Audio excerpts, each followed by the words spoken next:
inzira y'umusaraba isozwa n'izuka rya Yesu. Hari abajya bayirangiriza ku rupfu, ntabwo iba yuzuye. Umusaraba ntabwo ari urupfu rwa Yesu gusa, ni n'izuka rye awutsindiraho urupfu. Yesu Kristo umusaraba werekana intsinzi ye ku rupfu. Niyo mpamvu inzira y'umusaraba ikomeza igafata n'izuka. Rwatsinzwe na Yesu kandi azahora rutsinda. Ni mucyo rero twifatanye n'umubyeyi wacu Bikira Mariya, twisunze ububasha bw'umusaraba wa Yesu Kristo, cyangwa se twisunze Yesu Kristo wapfuye akazuka kuri wa gatanu mutagatifu, maze dusabire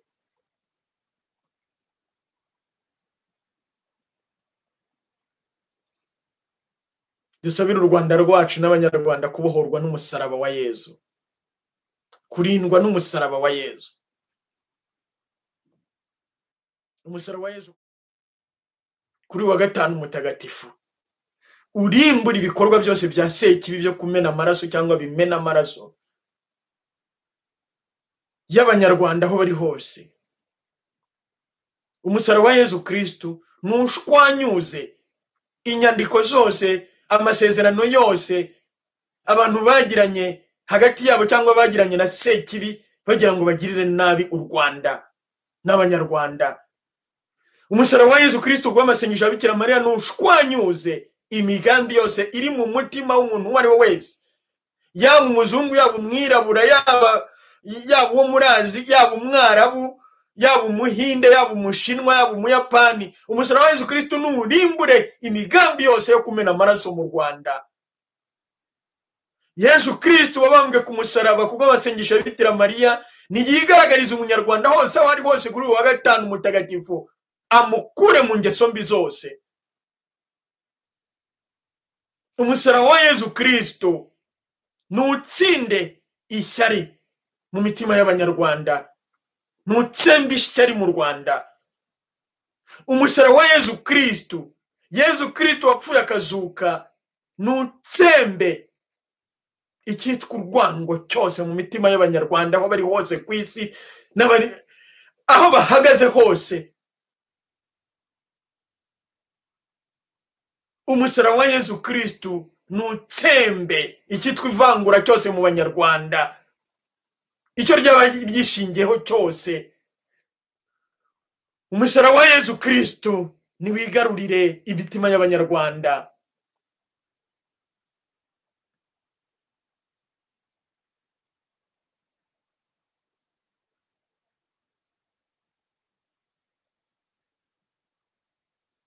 Umunyarwanda aho uri hose ni wowe Yesu yapfiriye. Shyira hasi intwaro z'urupfu, fasha hasi intwaro z'urupfu. Yesu araguhamagaye.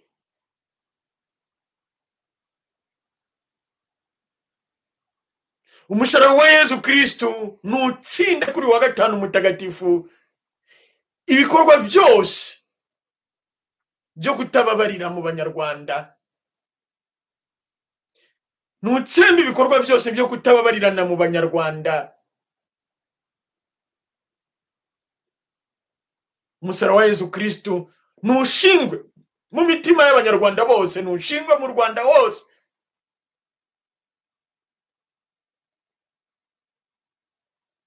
Muri buri rugo rwo mu Rwanda umusaraba wa Yesu Kristo nutsinde ikibi. Muri buri mutima w'umunyarwanda umusaraba wa Yesu Kristo nutsinde ikibi. Yesu watsinze natsinda aganze sekibi mu Banyarwanda. Sekibi uri wese ushaka kumena amaraso mu Rwanda cyangwa urimo kuyamena, mu izina rya Nyagasani Yesu Kristo kuri wa gatanu mutagatifu nkwirukanye muri mutima wose. Kubwo amasengesho y'umubyeyi Bikira Mariya nkwirukanye mu izina rya Nyagasani Yesu Kristo wabambwe ku musaraba kuri wa gatanu mutagatifu. Nkwirukanye mu masezerano yose abantu bagiranye hagati yabo bashaka kugirira nabi u Rwanda. Nkwirukanye mu masezerano abantu bagiranye na sekibi, zaba izo mu Kivu, zaba izo muri Muhazi, zaba izo muri Mwihema, zaba izo muri Mugesera, zaba izo muri Nyabarongo, zaba izo mu Birunga, zaba izo ahantu hose, zaba Nyabingi, Ibitega, Abarungi, Ryangombe n'Imandwaze, uri wese Sekibi, ayo masezerano yose ndayasheshe, ndayashwanyuje, ndayatwitse kuri wa gatanu mutagatifu. Nyatwikishije ubusaserdoti nawe na Kiliziya Gatolika ntagatifu ishingiye ku ntumwa. Nyatwikishije batisimu buri munyarwanda w'umukristo Gatolika yahawe. Nyatwikishije Ukaristiya buri munyarwanda w'umukristo Gatolika, abanyarwanda bamwe b'abakristo Gatolika bahabwa. Sekibi, imigambi yawe yose ndayisenye, ndayitwitse ku Rwanda. Ibyo bashaka gukorera u Rwanda bibi byose ndabisheshe, ndabitwitse, mbiroshye mu nyenga y'umuriro mu izina rya Nyagasani Yezu Kristo wapfuye akazuka. Umusaraba wa Yezu Kristo nukubebeze mu Rwanda hose. Ibinyoma byawe byose bisenyuke mu nyandiko, mu bitekerezo, mu maaudio, mu mavideo, bisenywe n'umusaraba wa Yezu Kristo kuri umunsi wa gatanu mutagatifu. Sekibi, Sekinyoma, va mu Rwanda ndakwirukanye, va muri buri munyarwanda ndakwirukanye mu izina rya Nyagasani Yezu Kristo. Ukuri kwa Yezu Kristo wabambwe yambaye ubusa ku musaraba, ukuri Yezu Kristo ariko ni kugusenya mu mitima y'abanyarwanda. Ibinyoma bitsindwe ku mugaragaro kuri wa gatanu mutagatifu mu izina rya Nyagasani Yezu Kristo, utagira ikimunanira. Umwami w'ukuri w'u Rwanda, umwami w'ukuri w'umunyarwanda wese.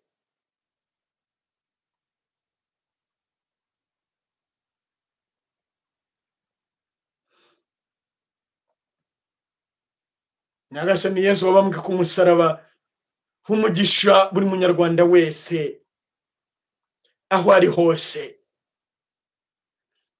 Umurinde cyamugirira nabi cyose kuri wa gatanu mutagatifu. Yesu, reka buri munyarwanda urukundo umukunda, wewe wabambwe ku musaraba kugira ngo utange ubuzima ubuha buri wese mu banyarwanda. Yesu, Yesu.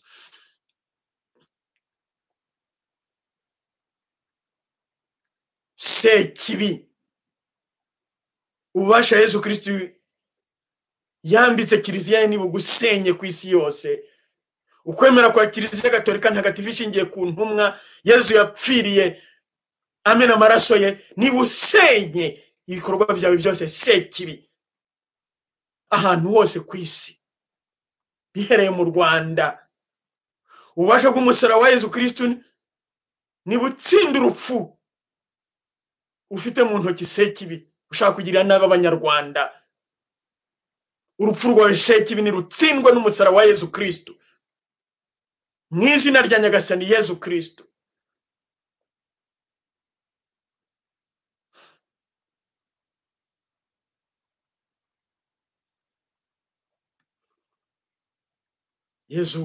Yesu mwiza wadupfiriye ukazuka, ambika buri munyarwanda ububasha bwo gutsinda Sekibi, serupfu, Sekibi kumena amaraso, Sekibi w'inzangano, Sekibi w'amashyari, Sekibi kutababarira, Sekibi wo kwihorera, Sekibi wo kwihimura, Sekibi ubugome. Ububasha bwo gusenya ingoyi ze zose. Sekibi uri wese w'ubugome, Sekibi w'inzangano, Sekibi w'amashyari, Sekibi wo kutababarira, Sekibi w'inzika n'inzigo mu Rwanda n'abanyarwanda. Ingoyi zawe, amasezerano yawe ndayasenye, ndayasheshe. Nyatwikishije umusaraba wa Yesu Kristo mu izina rya Nyagasani Yesu Kristo. Nyatwikiye mu ifuru y'Imana Data nkoresheje umuriro wa Roho Mutagatifu mu izina rya Nyagasani Yesu Kristo. Ivu ndiroshye mu muriro utazima mu izina rya Nyagasani Yesu Kristo. Genda ujye mu rutazima Sekibi, va mu Rwanda rwa Kristo umwami, va mu banyarwanda ba Kristo umwami. Genda ujye mu rutazima Sekibi. Ubusugi bw'umubyeyi Bikira Mariya nibugusenye, amasengesho yavugiwe Kibeho kuva Bikira Mariya yatangira kuhabonekera nagusenye Sekibi, nagusenye mu Rwanda no kwisi hose. Amasengesho ya Bikira Mariya umubyeyi wa Kibeho nagusenye mu Rwanda n'Abanyarwanda, maze aho wihishe hose usenyerwe mu ngo zose, mu mitima yose. Ingabo z'abamarayika bo mu ijuru niziguhigahiga mu Rwanda aho uri hose, aho wihishe mu bihuru, aho wihishe mu ngo, aho wihishe mu myobo, maze bagusenyagure, bakwirukane, bagutwike mu muriro w'Imana Data mu izina rya Nyagasani Yezu.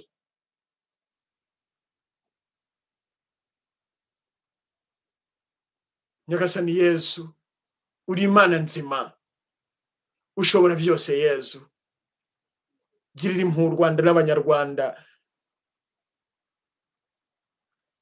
maze uha umugisha buri wese, umwambika ububasha,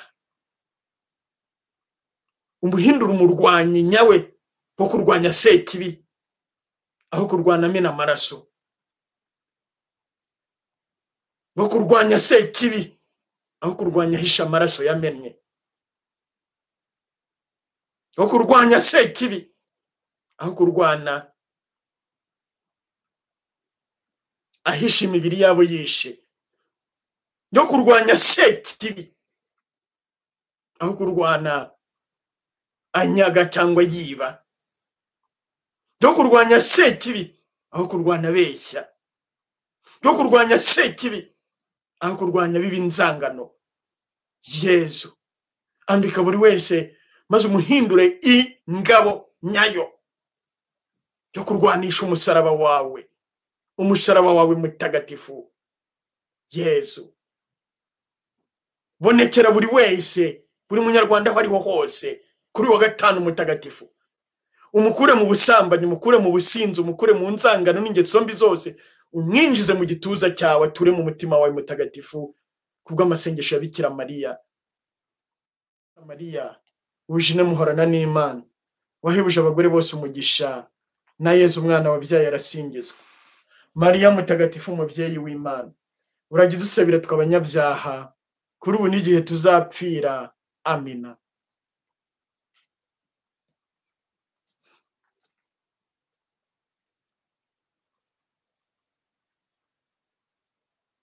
Ubaho Imana Data na Mwana na Roho Mutagatifu, nk'uko bisanzwe iteka, ibahwe n'ubu n'iteka ryose. Amen. Nyagasani Yezu, ugirira amasengesho Bikira Mariya, maze kano kanya ukiza abarwayi ku wa gatanu mutagatifu. Amaraso yawe amanukire ku barwayi aho bari hose bakire. Ababangamiwe n'amashitani bayabohokeho mu izina rya Nyagasani Yezu Kristo umwana wawe.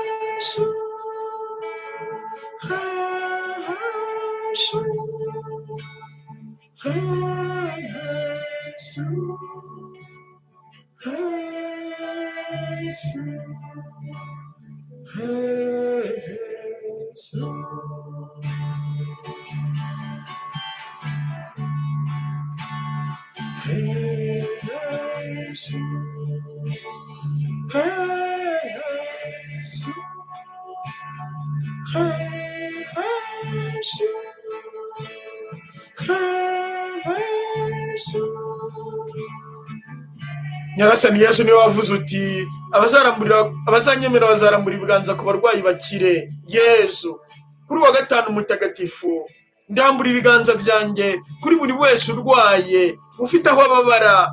Yesu, koraho maze umwereke urukundo rwawe rwatumye umupfira, akira indwara ye. Yesu, kiza abarwayi imitwe idakira, kiza abarwayi amenyo, abarwayi amaso, abarwayi coronavirus COVID-19, abarwaye sida, abarwaye kanseri. Kuri wa gatanu mutagatifu impuhwe zawe nizigaragaze ububasha bwazo, amaraso n'amazi byavuye mu rubavu rwawe kuri wa gatanu mutagatifu bikize indwara zose mu izina ryawe Yesu. amaraso yawe natembere mu mubiri wa buri wese amusubiza ubuzima. Amazi yavuye mu rubavu rwawe yuhagira ibikomere bya buri wese, maze buri wese ashobora kugira ibyishimo n'amahoro mu izina ryawe Yesu. Yesu, Yesu,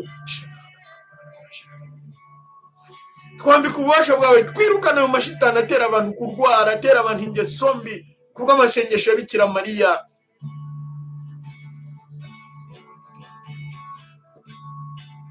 Sekibi, sekibi ubusambanyi, sekibi w'inzangano, sekibi wo kutababarira, sekibi wa coronavirus COVID-19, sekibi w'inkingo ze, sekibi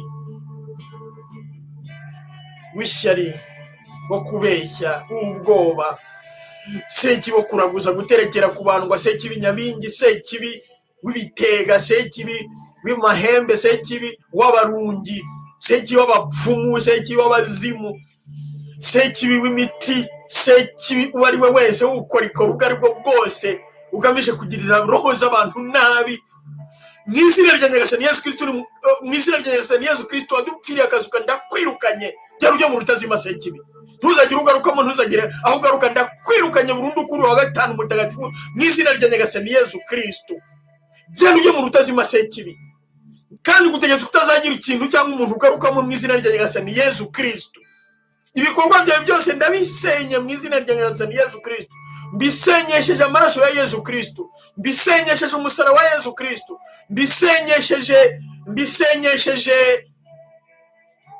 mbisenyesheje amazi yavuye mu rubavu rwa Yesu Kristo, mbisenyesheje ubusugi bwa Bikira Mariya, mbisenyesheje ububabare bwe igihe yarakurikiye Yesu Kristo ku musaraba. Jya ujye mu rutazima sekibi.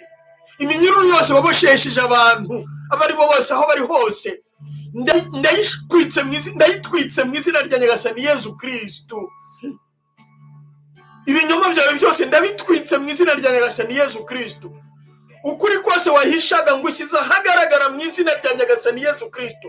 Sekibi, genda ujye mu rutazima sekibi, ntuzagire ugarukamo, ntuzagira aho ugaruka, ndabikubujije mu izina rya Nyagasani Yesu Kristo. Ibihango byose wagiranye n'abantu ndabitwitse mu izina rya Nyagasani Yesu Kristo. Ibihango wagiranye n'ibihugu ndabitwitse mu izina rya Nyagasani Yesu Kristo. Ibihango wagiranye n'abayobozi b'ibihugu ndabitwitse mu izina rya Nyagasani Yesu Kristo. Ibihango wagiranye n'abantu bamwe muri kiliziya ndabitwitse mu izina rya Nyagasani Yesu Kristo. Genda ujye mu rutazima sekibi, ntuzagire ugarukamo, ntuzagira aho ugaruka, ndabikubujije mu izina rya Nyagasani Yesu Kristo. Abo wari waraboshye bose ndababohoye mu izina rya Nyagasani Yesu Kristo. Ibihugu wari waraboshye byose ndabibohoye mu izina rya Nyagasani Yesu Kristo. Abayobozi wari waraboshye bose ndababohoye mu izina rya Nyagasani Yesu Kristo. Bose mbashyize mu mutima utagira ingero Bikira Mariya kuri umunsi wa gatanu mutagatifu. Umusaraba wa Yesu Kristo nugutsinderwe mu izina rya Nyagasani Yesu Kristo. Yesu, umugisha bawe dawe, umugisha bawe mu izina rya Yesu. Mubyeyi Bikira Mariya, sabira abakurikira Yesu Kristo buzure Roho Mutagatifu. Mana Roho Mutagatifu, umugisha bawe kubw'amasengesho ya Bikira Mariya mu izina rya Yesu. Yesu, Yesu,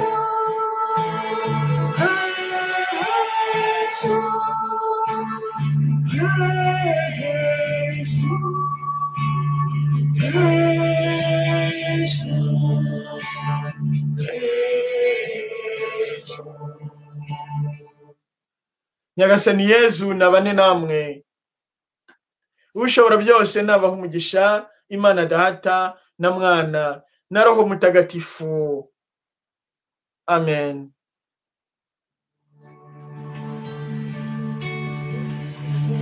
Yesu, Yesu, Yesu,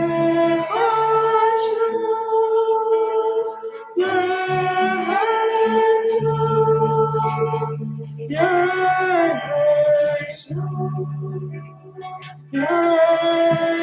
Yesu.